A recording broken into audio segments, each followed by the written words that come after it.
மூவரும் ஒரே நேரத்தில் குரல் வந்த திசையை பார்க்க 6 அடிக்கும் குறைவில்லாத உயரத்தில் ஒருவன் அந்த அறைக்குள் வந்தான். நான் யாருன்னு தெரிஞ்சுமா என்னை கடத்திட்டு வர சொன்ன? கயல்விழி அதிர்ச்சியுடன் கேட்டாள். ஆமா ACP madam, Simon Mathew, devil கேங்கை சேர்ந்தவன் நீதான் அது என்று அவள் கேட்க, எஸ் நானே தான் ஏசிபி மேடம், 2 பேருமே நல்லா தான் இருக்கானுங்க, இதுல எது உங்க ஆளு என்று கேலியாக கேட்டான். முட்டாள்தனமா பேசாத, அவனுக்கும் எங்களுக்கும் எந்த சம்பந்தமும் இல்லை, நான் தான் அவளை கட்டிக்க போற மாப்பிள்ள, போஸ் வேகமாக சொன்னான். கையாலையும் என்னையும் விடுறேன்னு சொன்னா அடுத்த நிமிஷமே உங்களுக்கு நான் ரெடி கேஷா 5 லட்ச ரூபா தரேன், போஸ் கெத்தாக பதில் சொன்னான். அதை கேட்டு அந்த கட்டிடமே அதிரும்படி சிரித்த சைமன், உங்க 2 பேர் உயிரோட விலை வெறும் 5 லட்ச ரூபா தானா என்றான்.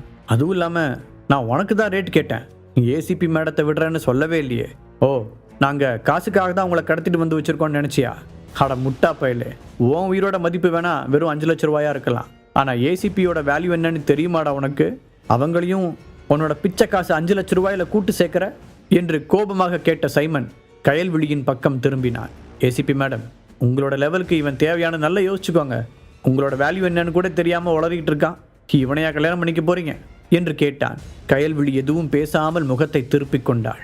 பாரா, வருங்கால புருஷனை பத்தி சொன்னதும் ஏசிபி மேடத்துக்கு வர கோபத்தை. சரி, உன் கதை என்ன? உன்னோட உயிருக்கு வேலையா நீ எவ்வளவு தருவ? சைமனின் கவனம் இப்போது ஹரிஷின் பக்கம் திரும்பியது. அதை கேட்ட ஹரிஷின் கைமுஷ்டி இறுகியது. திடீரென்று சைமன் இப்படி கேட்பான் என்று அவன் எதிர்பார்க்கவில்லை. என்ன பதில் சொல்வதென்று அவன் யோசிக்க போஸ் முந்திக் கொண்டான். அவனே ஒரு வேலை வெட்டி இல்லாதவன், அவன்கிட்ட எந்த பணம் இருக்கு? போஸ் நக்கலாக பதில் சொன்னான். அப்புறம் அவன் என் ஃப்ரெண்டெல்லாம் இல்லை, உங்களுக்கு நான் தரேன்னு சொன்ன 5 லட்ச ரூபா பத்தலைன்னா இன்னொரு 5 லட்சம் சேர்த்து தரேன், என்ன மட்டுமாவது விட்டுருங்க போஸ் சொல்ல, கயல்விழி அவனை பார்த்த பார்வையில் மிதமிஞ்சிய வெறுப்பு தெரிந்தது. ஹரிஷ் சைமனை பார்த்தான். இவனை பார்த்தா நம்மளை அவ்வளோ ஈஸியாக விடுறாள் மாதிரி தெரியல, சும்மா வம்பிழுத்துட்டு இருக்கான்னு நினைக்கிறேன், இந்த போஸ் மடையன் அது தெரியாமல் உளறிக்கிட்டு இருக்கான் என்று நினைத்தவன் எதுவும் பேசாமல் மௌனமாக இருந்தான். தனது பாக்கெட்டில் கைவிட்ட ஹரிஷ் ஆண்டனியிடம் இருந்து எடுத்து வந்த மோதிரத்தை காண்பித்தான். அந்த மோதிரத்தில் ஸ்பெஷலாக ஏதோ இருப்பதாக ஹரிஷ் நினைத்தான். அதனால் தான் ஆண்டனியிடமிருந்து ஆர்வமாக கேட்டு வாங்கி வந்தான். ஆனால் இதுவரை அதில் என்ன ரகசியம் ஒளிந்திருக்கிறது என்று அவனால் கண்டுபிடிக்க முடியவில்லை. அவனுக்கு கன்ஃபார்மாக தெரிந்த ஒரே விஷயம், அது ஒரு பழங்கால பொருள் என்பது மட்டும்தான். உனக்கு இந்த மோதிரம் எங்கிருந்து கிடைச்சது? அவன் ஹரிஷிடம் மிரட்டும் தொனியில் கேட்டான். அந்த மோதிரத்தை பார்த்ததும் சைமனிடம் தெரிந்த வித்தியாசத்தை ஹரிஷ் கண்டு கொண்டான். அப்ப இந்த மோதிரத்தை பத்தி உனக்கு ஏதோ தெரியும் போல, இது உனக்கு ஒரு நல்ல சான்ஸ் ஹரி, கெத்த மட்டும் விடாம மெயின்டைன் பண்ணு என்று தனக்குத்தானே அறிவுறுத்தி கொண்டவன், இந்த மோதிரம் எங்கிருந்து கிடைச்சதுன்னு நான் உங்ககிட்ட கண்டிப்பா சொல்லியே ஆகணுமா? இப்போது ஹரிஷின் பக்கம் திரும்பிய சைமன், உனக்கு இது எங்க கிடைச்சதுன்னு கண்டிப்பா நீ என்கிட்ட சொல்லிதான் ஆகணும் என்று அழுத்தமாக கூற முயற்சித்தாலும் அவனுடைய குரலில் லேசான நடுக்கம் தெரிந்தது. அதை ஹரிஷ் மட்டும்தான் கண்டுபிடித்தான்.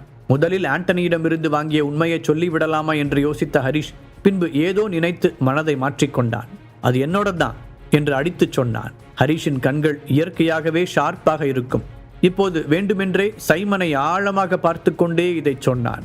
ஹரிஷ் சொன்னதை கேட்ட சைமனின் முகம் நொடியில் பேயறைந்ததை போல மாறியது.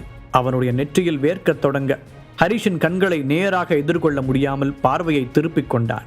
ஆனாலும் அவனை விடாமல் உற்று பார்த்த ஹரிஷ் கண்களால் எதையோ உணர்த்த முயற்சித்தான். அதை புரிந்து கொண்ட சைமன், இவனை பக்கத்து ரூமுக்கு கூட்டிட்டு போங்க, நான் இன்னும் கொஞ்சம் விசாரிக்க வேண்டியிருக்கு என்று ஹரிஷை கை காட்டி தன் அடியாட்களிடம் உத்தரவிட்டான். ஹரிஷின் பின்னே சைமன் போவதை கவனித்த போஸ், என்ன முதல்ல விடுங்க, நான் தான் 10 லட்ச ரூபா தரேன்னு சொல்லிட்டேன்ல, என்ன வெளியே விட்டீங்கன்னா நான் உடனே அந்த பணத்தை ஏற்பாடு பண்ணி தந்துடுவேன் என்று கத்தினான். அவனுடைய வாய்ஸை கேட்டு எரிச்சல் அடைந்த சைமன், அவனை நான் கவனிங்க என்று தன் ஆட்களிடம் கண்ணை காட்டினான். ரூமுக்குள் போனதும் திரும்பி பார்த்த ஹரிஷுக்கு போஸை எல்லோரும் அடிப்பது தெரிந்தது. அதை பார்த்து உள்ளுக்குள் டென்ஷனாக இருந்தாலும் வெளியில் காட்டிக்கொள்ளாமல் நின்றான். அதே நேரத்தில் அந்த ரூமிற்குள் வந்த சைமன் தன்னுடைய அடியாட்களை வெளியே போகச் சொன்னான்.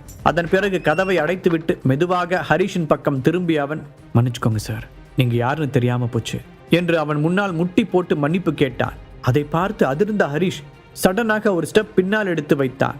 யாருன்னு நினைச்சு இவன் நம்ம கிட்ட பேசுறான்னு தெரியலையே யோசித்த ஹரிஷ் அப்போதும் எதுவும் பேசவில்லை. நீங்க தான் நைட் கிங்னு எனக்கு தெரியாம போச்சு, அதனாலதான் அப்படி முரட்டுத்தனமா நடந்துக்கிட்டேன், இனிமே கவனமா இருக்கேன், நீங்க எதுவும் மனசுல வச்சுக்காதீங்க என்று கூறினான். அவன் முட்டி போட்டு கெஞ்சுவதை திகைப்புடன் பார்த்த ஹரிஷ், இங்க நைட் கிங் யாரு? ஆனா இவனே ரொம்ப மரியாதை கொடுக்கறத பார்த்தா உண்மையிலேயே அந்த நைட் கிங் பெரிய ஆள் தான் போல, இங்கிருந்து தப்பிச்சு போறதுக்கு அந்த பேரை யூஸ் பண்ணிக்க வேண்டியதுதான் என்று தனக்குள் திட்டம் போட்டான். இவன் என்ன நைட் கிங்னு கூப்பிடுறான், அப்போ நாம் அந்த கேரக்டரா தான் நடிக்கணும்னு நினைக்கிறேன் யோசித்த ஹரிஷ் சைமனின் முன்னால் முகத்தை இறுக்கமாக வைத்துக் கொண்டான். சரி பரவாயில்ல, நீ தெரியாம தான் அப்படி நடந்துகிட்ட என்று பெருந்தன்மையாக கூறினான். நான் பண்ண தப்ப இவ்வளோ ஈஸியாக எடுத்துக்கிட்டு என்னை மன்னிச்சு விட்டதுக்கு ரொம்ப தேங்க்ஸ் பாஸ் என்றான் சைமன். அதன் பிறகு குரலை தனித்து கொண்டவன், பாஸ் நீங்கள் ஏன் திடீர்னு சென்னைக்கு வந்தீங்க?